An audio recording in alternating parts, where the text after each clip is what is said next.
যে মঞ্চের যে বিভিন্ন নেতা কর্মীদের বক্তব্যের কথা বলছিলেন, আমি আপনাকে ঠিক উল্টো দিকের চিত্রটা একটু দর্শকদেরকে দেখাবার চেষ্টা করছি। এরই মধ্যে দুপুর 2টার পরেই জামাত ইসলামের যে এই জাতীয় সমাবেশ, সেই জাতীয় সমাবেশটি শুরু হয়েছে এবং সেখানে বিভিন্ন নেতৃবৃন্দ বক্তব্য দিচ্ছেন।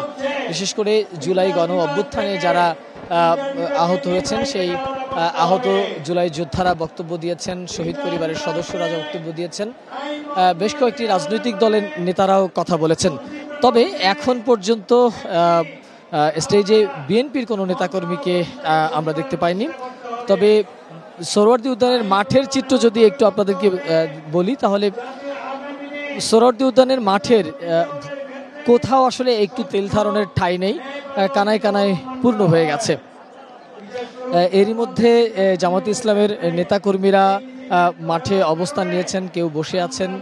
আপনারা জানেন যে সকাল থেকে প্রচণ্ড রোদ, সেই রোদ উপেক্ষা করেও কিন্তু এখানকার যারা জামায়াতের নেতাকর্মীরা আছেন তারা এখানে অবস্থান করছেন এবং তারা কেবলমাত্র তাদের যে আমির, অর্থাৎ জামায়াত ইসলামের যে আমির ডক্টর শফিকুর রহমান, তার যে দিক নির্দেশনামূলক বক্তব্য, সেই বক্তব্যের জন্য অপেক্ষা করছেন।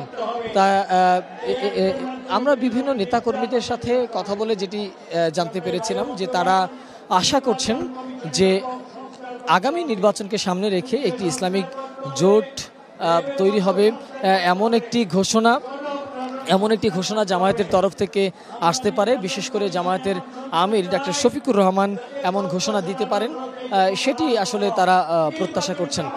এছাড়াও আসলে এখানে যারা এখন পর্যন্ত নেতৃবৃন্দরা যারা বক্তব্য দিয়েছেন, তারা কিন্তু একটি জিনিস সবসময় বলেছেন যে গত 15 বছরে আওয়ামী দুঃশাসনের বিরুদ্ধে জামায়াত ইসলাম নানাভাবে কথা বলবার চেষ্টা করেছেন। সে কারণে জামাতের অসংখ্য নেতাকর্মীরা কারাবরণ করেছেন, অনেকে মৃত্যুবরণ করেছেন, কিন্তু তারা তাদের যে লক্ষ্য, সেই লক্ষ্য থেকে বিচ্যুত হয়নি এবং সেটি